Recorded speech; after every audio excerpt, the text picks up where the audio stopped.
Level 1. This is the reason millions of people may have been called lazy when the real problem had nothing to do with laziness. Here's the first surprise. There is no official medical or psychological diagnosis called laziness. We use the word every day, yet modern psychology has never agreed on a single scientific definition. For generations, laziness seemed like a simple choice. If you didn't work hard enough or failed to finish something, people assumed you lacked discipline. Then researchers asked a different question. Instead of judging the person, they started looking for the obstacle. In 2018, psychologist Devin Price introduced this idea in an essay and expanded it in the 2021 book, Laziness Does Not Exist. Price argues that what people call laziness often reflects exhaustion, illness, anxiety, burnout, disability, trauma, or impossible expectations, rather than a lack of character. That doesn't prove laziness never exists. The idea is still debated. What changed is the question. Instead of asking, "Why are you lazy?" you begin asking, "What's stopping you?" That single shift leads to an even bigger mystery. If laziness isn't the real problem, what actually drives action? Level 2. The answer starts with motivation. And one year explains why. 1985. That's when psychologists Edward Desai and Richard Ryan introduced self-determination theory, which says motivation grows when 3 needs are met: autonomy, competence, and relatedness. In other words, people usually work harder when they feel in control, believe they can succeed, and feel connected to others. Remove those conditions, and motivation often drops. Another theory points in the same direction. Victor Vroom's expectancy theory says people put in more effort when they believe their work will lead to success, and that success will bring a reward they value. Researcher Piers Steele reached a similar conclusion through temporal motivation theory. He argued that procrastination depends on reward, delay, confidence, and distraction, not simply on laziness. Notice the pattern. None of these major theories begin with the word lazy. They explain behavior through motivation, rewards, and psychology instead. Yet one question remains. What happens when someone truly wants to act but still can't begin? Level 3. Sometimes the obstacle isn't motivation at all. It's the brain.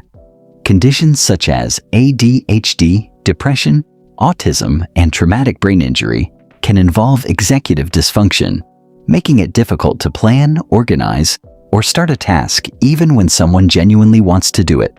From the outside, that can look exactly like laziness. Inside, it's a completely different experience. The World Health Organization estimates that around 280 million people worldwide live with depression, and reduced motivation is one of its common symptoms. Burnout tells a similar story. The World Health Organization recognizes burnout in ICD-11 as an occupational phenomenon marked by energy depletion, mental distance from work, and reduced effectiveness. That's not refusing to work.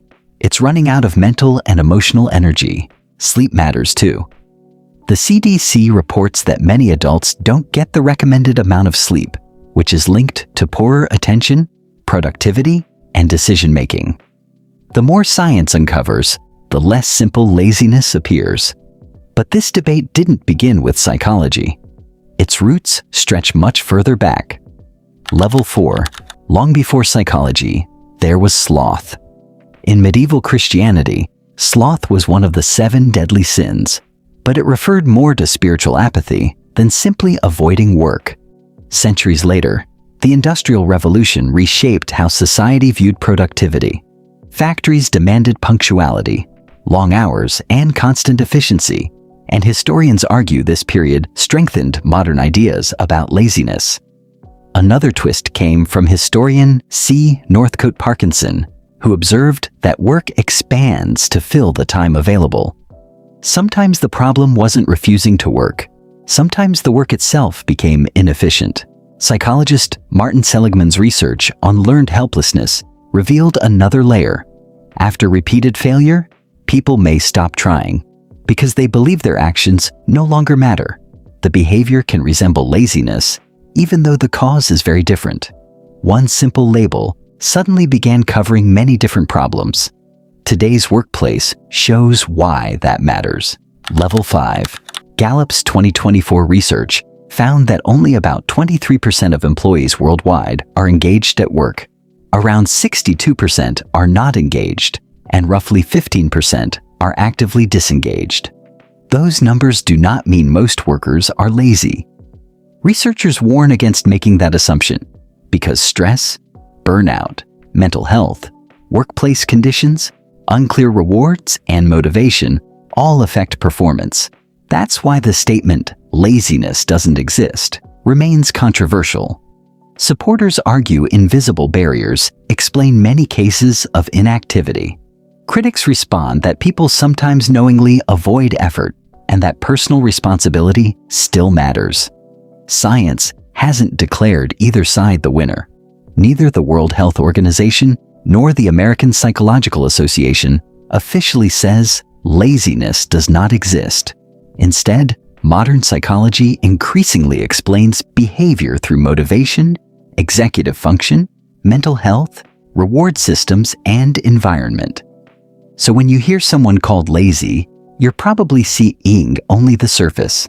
The deeper story may involve burnout, depression, ADHD, anxiety, exhaustion, or obstacles you can't see. That brings us back to the opening question. Science hasn't proven that laziness doesn't exist, but it has shown that many behaviors once dismissed with that single word are far more complex than they first appear. Sometimes the better question isn't, "Who's lazy?" It's, "What's getting in the way?"